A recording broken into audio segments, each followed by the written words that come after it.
right. What's up? What's up? What's up? You know what it is, man. We back again on Beard and Sports. Here to talk that shit and that real shit. We ain't gonna say what everybody else says. We ain't gonna, we ain't gonna acquiesce to none of the bullshit you hear on TV. Because a lot of that shit really is bullshit now. Let's talk some truth here. One of the questions that a lot of people have, you know what I'm saying? I had to fix something real quick.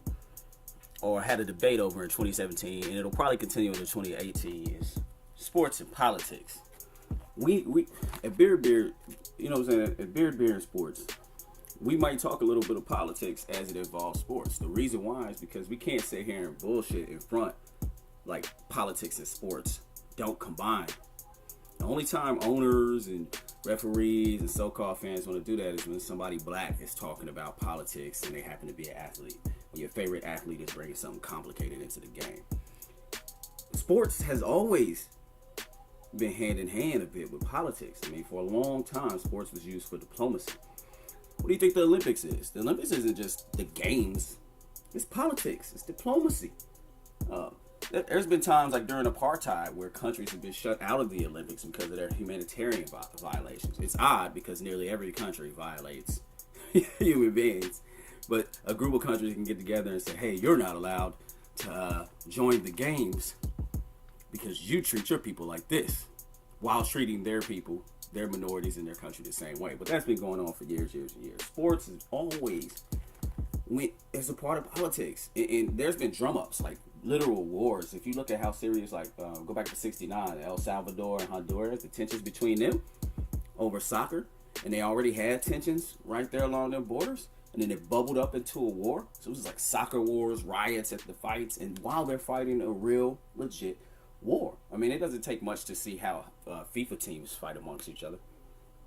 I mean, the tensions always bubble up. And a lot of those tensions aren't just tensions on the field. Those are tensions that come from whatever political turmoil was occurring between those nations at the time. So it's always been a mix between politics and sports. One of the biggest ones, if we go back, because we got to take it back to this, Joe Louis and Max Schmeling. Most people remember when Joe Louis knocked him out, but most people forget that Max Schmeling won the first fight in 1936. So the Nazi Party got them a win off of Max Schmeling knocking Joe Louis out in 1936. And Max Schmeling goes back to Germany and he's heralded as a hero. They're like, oh yeah, we told them. You know what I'm saying? That's what's up. We whooped their ass and shit. We knew all the motherfucking time that we were superior. We knew we were superior. We whooped that ass. That's how the Nazi Party felt when they won that one. Joe Louis came back, and there were tears, there was crying. America was disappointed. Black, African Americans especially were disappointed. Langston Hughes actually wrote a poem about a lot of the crying that he saw, the tears, and how defeating and how heartbroken the nation was after that first loss. So of course, there was a rematch scheduled in New York City, and we all know what happened in the rematch. I mean, he was talked to by everybody. He was talked to by everybody. All kind of politicians were talking to Joe Louis at the time and encouraging him. I believe the president at the time literally told him, we need muscles like yours to defeat Nazi Germany. So that's how serious it gets between sports and politics. The two mix, no matter how anybody feels about it, the two mix. We all know that Joe Louis got in there, put hands on that dude, knocked him out, and the world cheered. The world cheered as they should have cheered. Because the defeat of Nazi Germany was kind of symbolized in that fight. Then, as you know, a few years later, Nazi Germany fell. Hitler got his ass whooped too. So a lot of symbolism of the politics of sports mixes and melds together. The paradox. You know what I'm saying? That's what they mostly call it. It was really a paradox. And it made good for good economics. And just to go into that a little bit, if you look at boxing has a tendency to utilize those racial tensions and those political tensions between countries to boost their matches.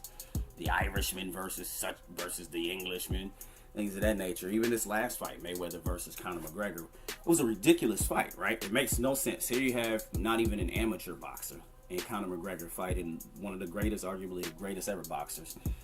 How does that sell tickets?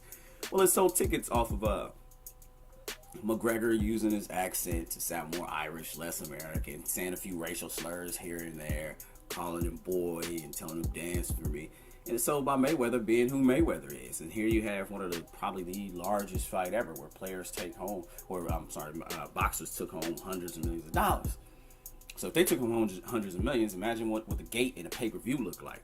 A lot of money's been made off of it. So there's a lot of politics in sports. So anybody talking about politics and sports don't mix, that's bullshit. They always end up melding together. Point blank period. Not to mention, the main people that say this, or have said this over the past 2 years, has been NFL owners and NFL fans. Here's the thing about that. NFL owners spend hundreds of thousands of fucking dollars, sometimes millions, to donate to political campaigns and the campaigns for new stadiums and things of that nature. They involve themselves in politics in order to get what they want. So to then turn around and tell players that they're not allowed to involve themselves in politics, even though they're American citizens who pay taxes in all of those cities, is ridiculous. It's ridiculously hypocritical. I understand the fans don't want to hear it, but we still have to understand at the same time, those guys are American citizens just like you. And as fans, we say this shit, but if it was our boss, we'd be like, that's bullshit, I got rights. But we tell players, man, don't be going around saying you got rights. That's fucking nonsense. You know you wouldn't act like that at work. You want your rights not to be violated. So why would you expect those players who are also employees, they have a boss just like you, to not want their rights to be violated? And it doesn't matter how much pay they're making, because if your boss kept giving you raises and raises and raises, you're not going to, there's certain things you're not going to accept. Plus, what these players was fighting over was totally different, or what they were speaking out on was totally different. They were speaking out on life and death situations in which police brutality occurs toward black men, and there's no class separation between that.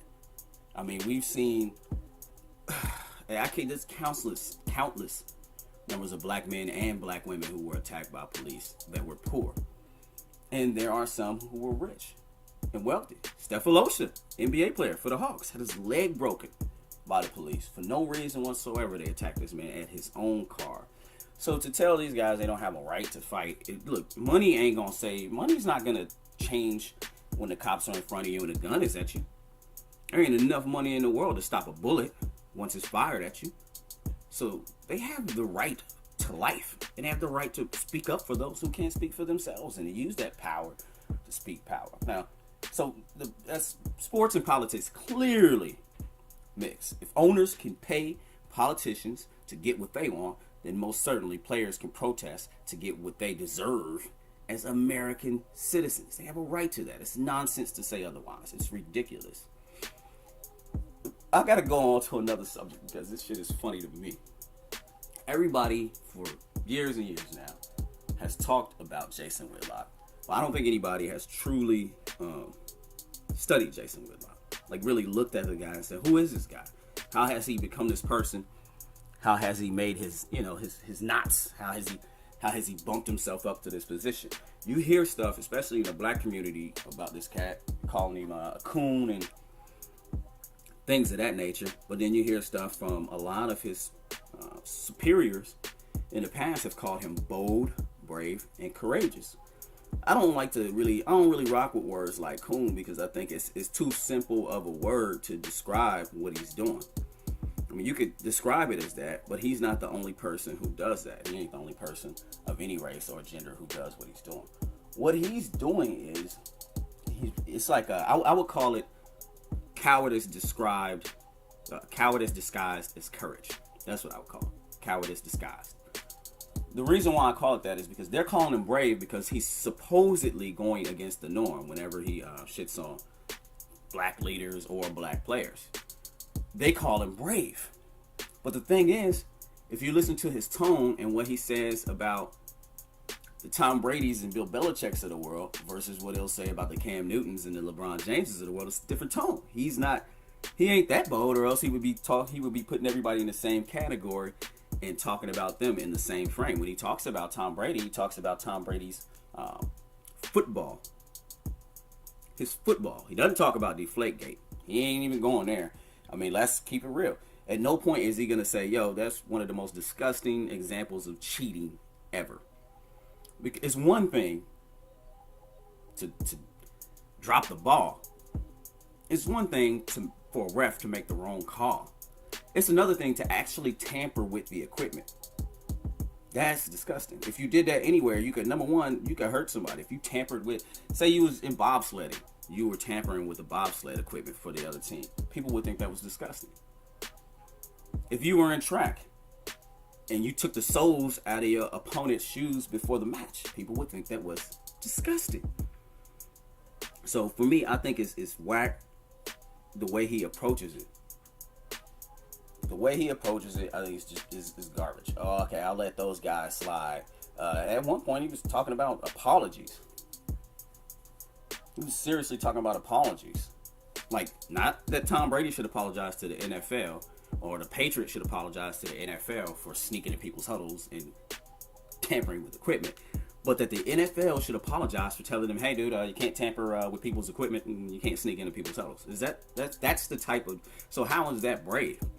Bravery would have stood on the side of what's right, regardless of whether it was a black or Hispanic player or a, Caucasian player. And Jason Whitlock doesn't do that. In no way is this man brave. He's been controversial because he's willing to sound like Sean Hannity, except he's black. That's the only thing that's interesting about it. He's black, but he sounds like Sean Hannity.